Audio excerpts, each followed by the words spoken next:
6 na ang namamatay na Grabe kababayan to. natin dahil sa heat stroke. Akala natin dati mga foreigner lang namamatay pag may heat wave sa Amerika, sa Europe. Dito sa atin dapat sanay na pero hindi talaga kinaya. Mantakin mo na sa 50 degrees.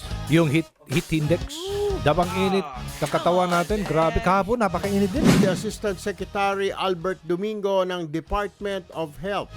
Magandang umaga, Asek Domingo. This is Erwin Tulfo and Aljo Bendijo. Good morning po, Kong Erwin, and good morning, Aljo, at sa lahat ng ating tagapakinig at tagapanood. Tama po ba ay unfortunately 6 na po ang naitala ng DOH na pumanaw dahil po sa heat stroke? Yes, Kong, actually meron tayong updated data.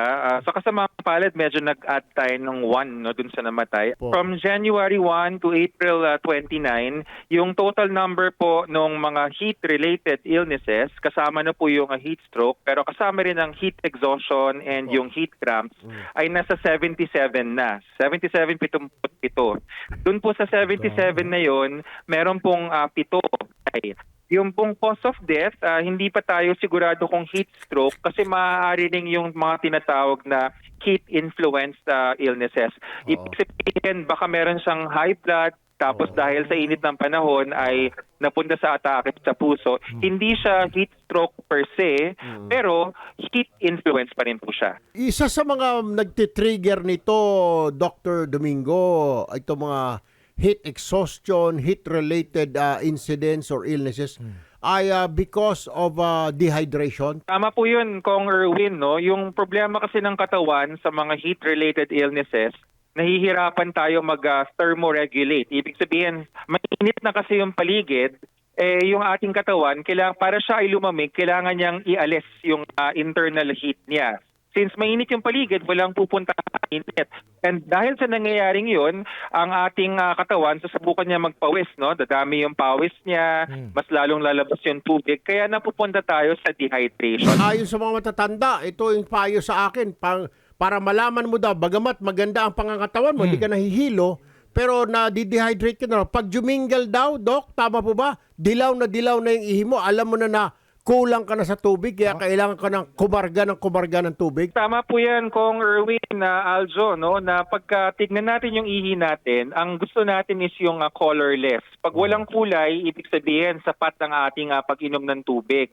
Ngayon, habang nagiging matingkad na dilaw or berde yung ating ihi, yan, medyo, kumbaga, kinukulang tayo sa tubig. Of course, pag nakita ho natin na pula or orange, iba ho yun, emergency po yun. Baka may pagdurugo sa loob ng ating bato, dalhin sa ER. Pero tama po kayo, pagka masyadong madilaw yung ihi, kailangan nating uminom ng tubig. Ano ho ba mga tips ninyo para maiwasan ito mga heat exhaustion, heat cramps, heat stroke? Ang pinaka-solution natin dito is kailangan nating hanapan ng paraan para makapalamig yung ating katawan. Ang pag-inom ng tubig, mas maganda kung cold water. So okay po yan. No? Often tinatanong kami, pwede bang uminom ng cold water ngayong napakainit ng panahon? Opo, ang sagot po doon, pwede, and yun po yung ini-encourage natin. Pag sinabing dahan-dahan, hindi dahil sa malamig, dahil po ayaw lang natin na pumasok sa baga natin yung tubig. Kasi nga naman, pag biglaan ng inom, baka tayo ay mabilaukan. And then, another one na pwede natin gawin, gumamit po tayo ng sombrero. So, sabi nga kanina na nakikinig ako sa aking butihing secretary, si Secretary Erbosa, he was giving a similar interview. Napansin namin na marami tayong kababayan gumagamit ng dyaryo or tinatakpan yung ulo pag naglalakad sa labas.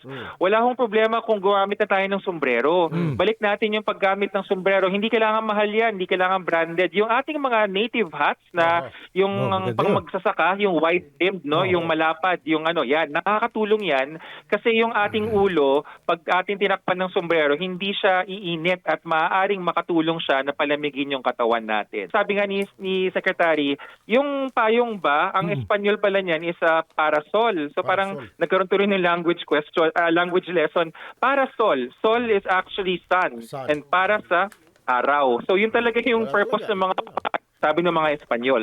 Sinasabi nila pag sobra-sobra daw ang inom ng tubig naman, baka daw atakihin ka rin. Ilang litro ba dapat inumin ng Bakit ka tubig? naman? Tubig lang, atakihin ka? Merong Sino ano? ba yung buwang na nagsabi? Meron ako na, di ba, Dok? Meron ba ganun, Dok, namamatay sa sobrang inom ng tubig? Magandang tanong po Ay, yan. ay, ay. Ito. Oh. Yung pong ating advice, di ba, typically sasabihin natin na uminom tayo ng 7 to 8 glasses of water in an average person. Ngayon pong tag-init, pwede nating itaas yan hanggang 8 to 10 glasses of water. Meron lang po tayong kumbaga pag-iingat dapat na gawin kapag ang pasyente ay nagdadialysis. Kasi merong mga pasyente na ang rekomendasyon ng kanilang mga nephrologist dahil may dialysis sila, merong fluid restriction. Yun po yung mga kaso na kailangan medyo hinay-hinay tayo. Ask your doctor po. Pero on average, 8 to 10 glasses of water ngayong tag-init, okay po yan. Kung hindi naman nagda-dialysis ka, siguro kahit na kumarga ka ng 12 glasses, Dok, okay lang naman, di ba? May yung uhaw ka, lagi kang nauuhaw. So, Yes. kung wala ka namang kasi sakit sa bato. pag normal ang sistema natin, iihi naman natin yun. So walang problema. Ito hong mga pagwiwisik daw ng tubig sa mukha at katawan para medyo to cool down. Tama po ba ito? Actually, sa first aid, kapag tayo ay nagkakaroon ng heat-related illness, pwede hong punas-punasan or wisik-wisikan ng tubig ang ating katawan kasi nakakaalis natin yung init sa katawan. Vulnerable po yung mga seniors po, mga 60 and over at saka yung may mga sakit sa puso. Yun ho dapat mag-ingat. Tama yan, Kong Erwin.